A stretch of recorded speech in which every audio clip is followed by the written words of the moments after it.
Okay guys, I'm gonna show you how to charge your batteries Mavic Mini 3 Pro really fast. As you can see right here, this is the USB type C, the 2 amps and the 40 watts Q, right? 40 watts Q.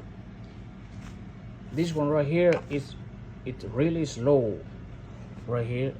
Are you really slow?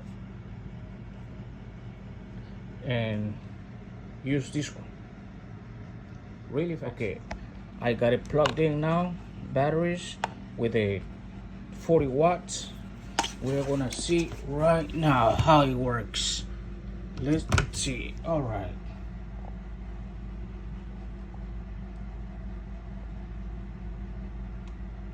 as you can see right here how it's moving fast, right?